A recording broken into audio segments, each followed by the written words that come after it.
Everyone, ನಾನು ನಿಮ್ಮ ಸಂದರ್ಶಿನಿ ಸ್ವಾಮಿ. ನಿನಗೆ ನೀ ನನಗೆ ಕಥೆಯ ಮುಂದುವರಿದ ಭಾಗ. ಅದಕ್ಕೂ ಮೊದಲು ನನ್ನ ಕಥೆಗಳು ನಿಮಗೆ ಇಷ್ಟವಾಗಿದ್ದರೆ ತಪ್ಪದೆ ಕಮೆಂಟ್ ಮಾಡಿ, ಲೈಕ್ ಮಾಡಿ, ಶೇರ್ ಮಾಡಿ. ಹಾಗೆ ನನ್ನ ಚಾನಲ್ಗೆ ಹೊಸಬರಿದ್ದರೆ ಸಬ್ಸ್ಕ್ರೈಬ್ ಆಗಿ ಪಕ್ಕದಲ್ಲಿರುವ ಬೆಲ್ ಐಕನ್ನ ಕ್ಲಿಕ್ ಮಾಡಿ.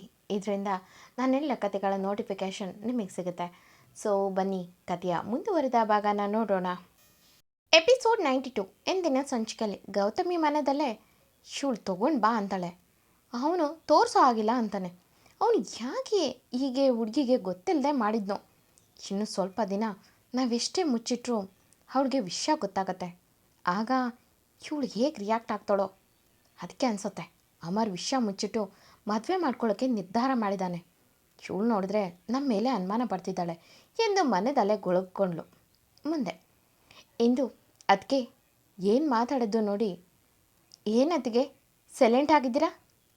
ನಾನು ಕೇಳಿದ್ದು ನನ್ನದೇ ಮಾತ್ರೆ. ನಿಜಕ್ಕೂ ನಂದೇ ತಾನೇ? ಅದಕ್ಯಾಕೆ ಇಷ್ಟು ಯೋಚಿಸ್ಬೇಕು ಎಂದಳು ಹುಬ್ಬು ಕಂಡಿಕ್ಕಿ. ಗೌತಮಿ, ಹಾಂ ಇಂದು ನಾಳೆಯಿಂದ ನೀನೇ ತಗೊಳ್ಳುವಂತೆ.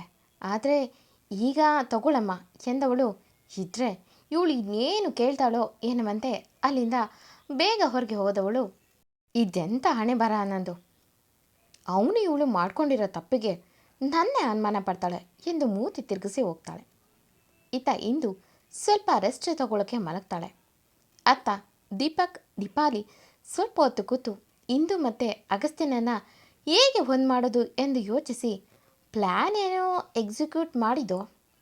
ಆದರೆ ಈಗ ಇರೋದಿರುವ ಸತ್ಯನ ತಿಳಿಸೋದು ಯಾರು ಎಂದು ಯೋಚಿಸ್ತಾ ಕೊನೆಗೂ ದೀಪಕ್ಕೆ ಒಂದು ಉಪಾಯ ಒಳಿತು. ಅವರ ಮದುವೆ ದಿನ ಸರಿಯಾಗಿ ಇಂದು ಪ್ರೆಗ್ನೆಂಟ್ ಆಗಿರೋದು ನಮ್ಮ ಅಗಸ್ತ್ಯನಿಂದ ಅನ್ನೋದನ್ನು ಪ್ರೂವ್ ಮಾಡಿದ್ರೆ ಎಂದ. ದೀಪಾಲಿ, ಸಾಕ್ಷಿ ಯಾವುದೂ ಇಲ್ಲ.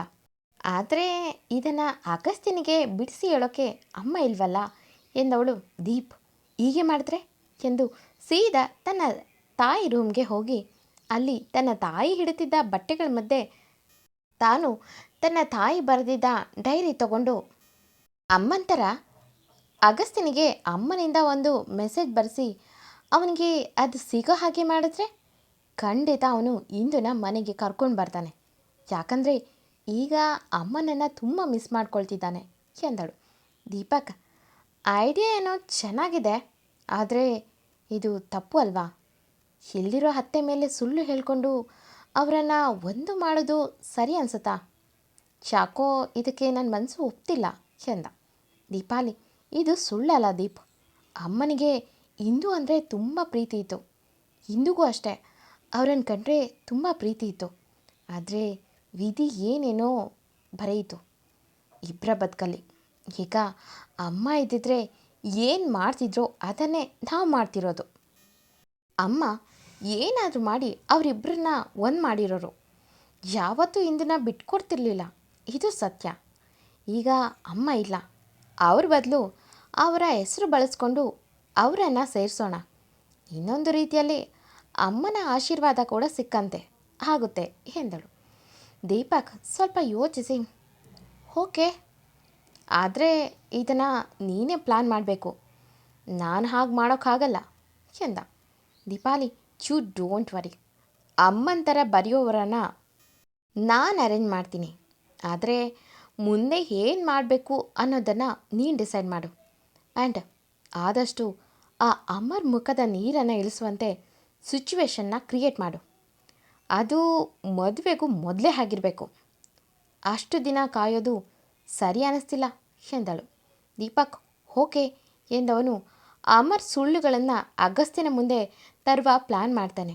ನೆಕ್ಸ್ಟ್ ಡೇ ಇಂದು ಡಾಕ್ಟರ್ ನನಗೆ ಕೊಟ್ಟಿರೋ ಟ್ಯಾಬ್ಲೆಟ್ ಕೊಡಿ ಎಂದರೆ ಅಮರ್ ಅದಕ್ಕೂ ಆಲ್ರೆಡಿ ರೆಡಿ ಮಾಡಿ ಮೇಲಿನ ವ್ರ್ಯಾಪರ್ ಚೇಂಜ್ ಮಾಡಿ ಅವಳ ಮುಂದೆ ಇಟ್ಟು, ನಮ್ಮ ಮೇಲೆ ಅನುಮಾನ ಬೇಡ ಎಂದು, ನಿನ್ನ ಅಷ್ಟು ಪ್ರೀತಿಸುವ ನಾನು ನಿನಗೆ ಏನೇನೋ ಕೊಡೋದಿಲ್ಲ. ನೀನು ನನ್ನ ಹೆಂಡತಿ ಆಗೋವಳು. ನಿನಗೆ ಸುಳ್ಳು ಹೇಳಿದ್ರೆ ನನಗೆ ನಾನೇ ಸುಳ್ಳು ಹೇಳ್ಕೊಂಡಂತೆ ಎಂದ. ಅವನ ಮಾತನ್ನು ಕೇಳಿದ್ರೆ ಯಾರಾದರೂ ಓ ನಿಜಕ್ಕೂ ನಿಜ ಹೇಳ್ತಿದ್ದಾನೆ ಎನ್ನುವಂತೆ ನಟನೆಯಲ್ಲೇ ಸೆಳೆಯುತ್ತಿದ್ದ.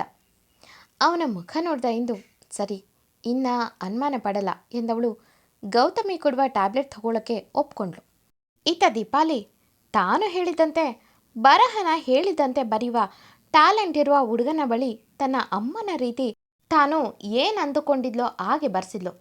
ದೀಪಕ್ಕೆ ತಂದು ತೋರಿಸಾಗ ದೀಪ ಕೂಡ ಅದನ್ನು ನೋಡಿ 1 ಸೆಕೆಂಡ್ ಆಶ್ಚರ್ಯಪಟ್ಟು ಈ ಪ್ಲ್ಯಾನ್ ಖಂಡಿತ ಹೊರಕಾಗುತ್ತೆ ಎನ್ನುವ ನಂಬಿಕೆ ಬಂತು. ದೀಪಾಲಿ ತನ್ನ ಅಮ್ಮನ ಕಬೋರ್ಡ್ನಲ್ಲೇ ಇಟ್ಟು ಹೇಗಾದರೂ ಮಾಡಿ ಇದು ಅಗಸ್ತ್ಯನ ಕೈಗೆ ಸಿಗಬೇಕು, ಹಾಗೆ ಮಾಡಬೇಕು ಎಂದು ಯೋಚಿಸಿದರು. ಕೊನೆಗೂ ಸಂಜೆ ಅಗಸ್ತ್ಯ ಬಂದಾಗ ದೀಪಾಲಿ ತನಗೆ ತನ್ನ ತಾಯಿ ಸೀರೆಗಳು ಬೇಕು, ಅದನ್ನು ತೆಗೆದುಕೊಡು ಬಾ ಅಗಸ್ತ್ಯ ಎಂದು ತನ್ನ ತಮ್ಮನ ಸಹಾಯ ಪಡೆಯುವ ನೆಪದಲ್ಲಿ ಅಗಸ್ತ್ಯನಿಗೆ ಆ ಲೆಟರ್ ಸಿಗುವಂತೆ ಮಾಡುವ ಪ್ಲಾನ್ ಇತ್ತು. ಅಗಸ್ತ್ಯ ಸರಿ ಎಂದು ತನ್ನ ತಾಯಿ ಕಬೋರ್ಡ್ ತೆಗೆದವನಿಗೆ ಎಂದಿನಂತೆ ಅವರ ನೆನಪು ಕಾಡಿತು. ಜೊತೆಗೆ ಬೇಸರ ದುಃಖ ಒತ್ತರಿಸಿ ಬಂದರೂ ತನ್ನ ಅಕ್ಕನ ಮುಂದೆ ತೋರದೆ ಯಾವುದು ಬೇಕೋ ತಗೋ ಎಂದ. ಒಂದೆರಡು ನೋಡಿದ ದೀಪಾಲಿ, ಅಬ್ಬಾ ಸುಸ್ತು ಕಣ, ನಾನು ಇಲ್ಲೇ ಕೂತ್ಕೋತೀನಿ, ಪ್ಲೀಸ್ ನೀನೇ ಸ್ವಲ್ಪ ಹೆಲ್ಪ್ ಮಾಡು, ಒಂದೊಂದೇ ಸೀರೆ ತೆಗೆದು ತೋರಿಸು ಎಂದು ಬೆಡ್ ಮೇಲೆ ಕೂರ್ತಾಳೆ. ಅಗಸ್ತ್ಯ ಸರಿ ಅಕ್ಕ ಎಂದವನು ಬೇರೇನು ಹೇಳದೆ ಒಂದೊಂದೇ ಸೀರೆ ತೆಗೆದು ಇದು ಇದು ಎಂದು ಕೇಳ್ತಿದ್ದ ದೀಪಾಲಿ ಮುಂದೆ. ದೀಪಾಲಿ ಅವಳಿಟ್ಟ ಆ ಲೆಟರ್ ಕವರ್ ಸಿಗೋವರೆಗೂ ಇದು ಬೇಡ ಇದು ಬೇಡ ಎಂದು ಬೇರೆ ತೆಗಿ ಎನ್ನುತ್ತಿದ್ಲು. ದೀಪಾಲಿ ಮಾಡಿದ ಪ್ಲಾನ್ ವರ್ಕ್ ಆಯಿತು. ಅಗಸ್ತ್ಯನ ಕಡೆಗೆ ಆ ಲೆಟರ್ ಕವರ್ ಸಿಕ್ತು. ನೋಡಿದ ಅಗಸ್ತ್ಯ ಏನಿದು ಅದನ್ನು ತಗೊಂಡು ಓಪನ್ ಮಾಡಿ ನೋಡ್ದ. ಅದರಲ್ಲಿ ತನ್ನ ತಾಯಿ ಕನಸು ಇದ್ದಿದ್ದನ್ನು ನೋಡಿ ಕಣ್ಣು ತುಂಬಿದ್ರೆ ದೀಪ ಅವನ ಕಣ್ಣೀರನ್ನು ನೋಡಿ, ಸಾರಿ ಕಣೋ, ಈ ದಾರಿ ಬಿಟ್ಟರೆ ನನಗೆ ಬೇರೆ ಆಪ್ಷನ್ ಇಲ್ಲ, ಈಗ ಸ್ವಲ್ಪ ನಿನ್ನ ಮನಸ್ಸಿಗೆ ನೋವಾಗ್ಬೋದು, ಆದರೆ ಮುಂದೆ ಎಲ್ಲ ಸರಿಯಾಗುತ್ತೆ ಎಂದುಕೊಂಡ್ಳು. ಅಗಸ್ತ್ಯ ಆ ಲೆಟರ್ನ ತನ್ನ ಹೆದೆಗೆ ಹೊತ್ತಿ ಹಿಡಿದುಕೊಂಡು, ಸಾರಿ ಅಮ್ಮ, ನಿಮ್ಮ ಆಸೆನ ನಾನು ನೆರವೇರಿಸೋಕ್ಕೆ ಆಗಲ್ಲ, ನೀವು ಯಾರನ್ನ ಸೊಸೆ ಅಂದ್ಕೊಂಡು ಅಷ್ಟು ಆಸೆ ಕನಸು ಕಟ್ಟಿದ್ರು ಅವಳೀಗ ಬೇರೆಯವ್ರ ಮನೆ ಸೊಸೆ ಆಗೋಕ್ಕೆ ರೆಡಿಯಾಗಿದ್ದಾಳೆ, ಈಗ ನಾನು ಏನು ಮಾಡುವ ಪರಿಸ್ಥಿತಿನಲ್ಲಿಲ್ಲ, ಅವಳಿಗೆ ನಾವಾಗಲಿ ನಮ್ಮ ಮನೆಯವರಾಗಲಿ ಯಾರೂ ನೆನಪಿಲ್ಲ, ಅವಳು ನಮ್ಮ ಜೊತೆ ಇದ್ದ ಹಿಂದುವಾಗಿ ಹೀಗೆ ಉಳಿದಿಲ್ಲ, ಈಗ ಚೌಧರಿ ಮನೆ ಮೊಮ್ಮಗಳು ಕಮ್ ಸೊಸೆ, ನಮ್ಮ ಮನೆ ನನ್ನ ಮರೆತು ತುಂಬ ದೂರ ಹೋಗಿದ್ದಾಳೆ ಎಂದವನು ಆ ಲೆಟರ್ ಹಲ್ಲೆ ಇಟ್ಟು ಹೊರ ನಡೆದ. ಅವನ ಮಾತನ್ನು ಕೇಳ್ಕೊಂಡ ದೀಪಾಲಿ ಕಣ್ತುಂಬಿ, ಇಲ್ಲ ಕಣೋ, ಅವಳು ಹಾಗೆ ಮಾಡೋಕ್ಕೆ ಸಾಧ್ಯ ಇಲ್ಲ, ಅವಳು ಪರಿಸ್ಥಿತಿ ಕೈ ಗೊಂಬೆಯಾಗಿ ಅವರು ಕುಣಿಸ್ತಂತೆ ಕುಣಿತಿದ್ದಾಳೆ, ಸ್ವಲ್ಪ ನಿನ್ನ ಸಪೋರ್ಟ್ ಸಿಕ್ಕರೆ ಖಂಡಿತ ಮತ್ತೆ ಅವಳು ಈ ಮನೆಗೆ ನಿನ್ನ ಮನಸ್ಸಿಗೆ ವಾಪಸ್ ಬರ್ತಾಳೆ ಎಂದವಳು ಎದ್ದು ಅಲ್ಲಿಂದ ಹೋಗ್ತಾಳೆ. ದೀಪಕ್ ಈ ಪ್ಲಾನ್ ಕೂಡ ಫ್ಲಾಪ್ ಆಗಿದ್ದು ಕೇಳಿ ಬೇರೊಂದು ಪ್ಲಾನ್ನ ಮಾಡ್ತಾನೆ. ಬಟ್ ದಿನಗಳು ಉರುಳಿದವು. ಅಮರ್ ಮತ್ತು ಇಂದು ಮದುವೆ ತಯಾರಿ ಮುಗಿದು ಇನ್ನೇನು ನಾಳೆಗೆ ಮೆಹಂದಿ ಶಾಸ್ತ್ರ ಇಟ್ಕೊಂಡಿದ್ರು. ಅದರ ತಯಾರಿ ಜೋರಾಗೆ ನಡೀತಿತ್ತು. ಇಂದು ಹೇಗಾದರೂ ಮಾಡಿ ಈ ಮದುವೆ ನಿಲ್ಲಿಸಬೇಕು ಎಂದು ನಿರ್ಧಾರ ಮಾಡಿದವಳು ಸತ್ರು ಚಿಂತೆ ಇಲ್ಲ, ಈ ಮದುವೆ ಮಾಡ್ಕೊಳ್ಳಲ್ಲ ಎಂದು ಯೋಚಿಸಿದವಳಿಗೆ ಹೊಟ್ಟೆಯೊಳಗಿಂದ ವಾಮೆಂಟ್ ಒತ್ತರಿಸಿ ಬಂದಿತ್ತು. ಅಂದು ಮನೆ ತುಂಬ ಜನಗಳು ತುಂಬಿದ್ರು.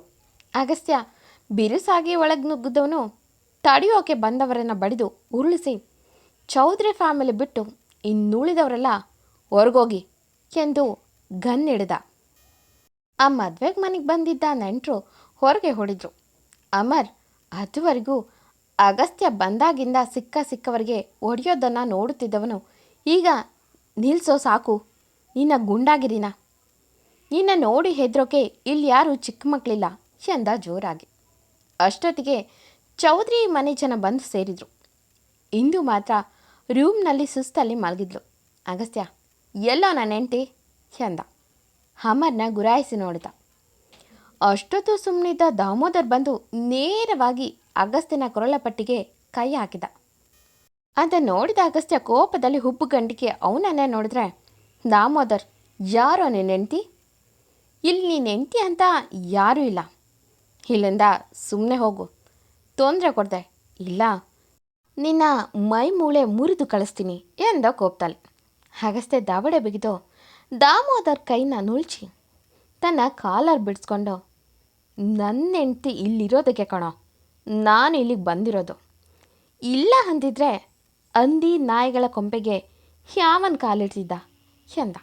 ಅಮರ್ ಯಾರನೋ ಹಂದಿ ನಾಯಿಗಳು ಅಂತಿರೋದು ಎಂದು ಮುಂದೆ ಬಂದವನಿಗೆ ಜಾಡಿಸಿ ತನ್ನ ಕಾಲಲ್ಲಿ ಒಂದು ಕಿಕ್ ಮಾಡಿ ಅವನನ್ನು ಕೆಳಗೆ ಬೀಳಿಸಿ ದಾಮೋದರ್ ಧಾವಡೆ ಅಲ್ಲೂ ಉದುರುವಂತೆ ಒಂದು ಬಿಟ್ಟು, ಕರೆಯೋ ನಿನ್ನ ತಂಗಿ ನನ್ನ ಹೆಂಡತಿ ಇಂದುನಾ ಎಂದ ಕೋಪದಲ್ಲಿ. ಇಷ್ಟೆಲ್ಲ ಆದರೂ ಅಮರ್ ಯಾರನ್ನೂ ತನ್ನ ಸಹಾಯಕ್ಕೆ ಕರೀಲಿಲ್ಲ. ಆದರೆ ಅವನ ತಂದೆ, ಹೇಯ್ ನಮ್ಮನೆಗೆ ಬಂದು ನನ್ನ ಮಗನ ಮೇಲೆ ಕೈ ಮಾಡುವಷ್ಟು ಧೈರ್ಯನಾ ಎಂದವರು ಸೆಕ್ಯೂರಿಟಿ ಎಂದು ಜೋರಾಗಿ ಕರೆದ್ರೆ ಅಗಸ್ತ್ಯ, ಹೋ ಒಳ್ಡನ್ ಅಂಕಲ್, ಅಷ್ಟು ಬೇಗ ಯಾಕೆ? ನಾನು ಅವರನ್ನೆಲ್ಲ ಹೊಡೆದು ಬಂದಿದ್ದೀನಿ, ಅವ್ರು ಯಾರೂ ಸದ್ಯಕ್ಕೆ ಬರಲ್ಲ, ಸುಮ್ಮನೆ ನನಗೂ ನಿಮಗೂ ಜಗಳ ಯಾಕೆ? ನನ್ನ ಹೆಂಡ್ತಿನ ಕಳಿಸಿ ನಾನು ಕರ್ಕೊಂಡು ಸೈಲೆಂಟಾಗಿ ಹೋಗ್ತಾ ಇರ್ತೀನಿ ಎಂದ. ಅಮರ್, ಶಟಪ್, ಅವಳು ನಿನಗೆ ಡೈವರ್ಸ್ ಕೊಟ್ಟಿದ್ದು ಆಯಿತು, ಈಗ ನನ್ನ ಮದುವೆ ಮಾಡ್ಕೊಳ್ಳೋಕ್ಕೆ ರೆಡಿ ಆಗಿದ್ದು ಆಯಿತು ಎಂದ. ಅಗಸ್ತ್ಯ ತನ್ನ ಉಬ್ಬೇರಿಸಿ, ಹೋ ಹೌದಾ, ಹಾಗಾದರೆ ಕರೀರಿ ಅವಳೇ ಈ ಮಾತು ಬಂದು ಹೇಳಿ, ಆಗ ಮುಂದಿನ ಮಾತು ಎಂದವನು ಸೋಫಾ ಮೇಲೆ ತನ್ನ ಕಾಲ ಮೇಲೆ ಕಾಲಾಕಿ ಕೂರ್ತಾನೆ. ಎಂದಿನಂತೆ ಈ ಕತೆ ಮುಂದುವರಿಯೋದು. ಈ ಕತೆ ನಿಮಗೆ ಇಷ್ಟವಾಗಿದ್ದರೆ ತಪ್ಪದೆ ಕಮೆಂಟ್ ಮಾಡಿ, ಲೈಕ್ ಮಾಡಿ, ಶೇರ್ ಮಾಡಿ. Thank you for watching.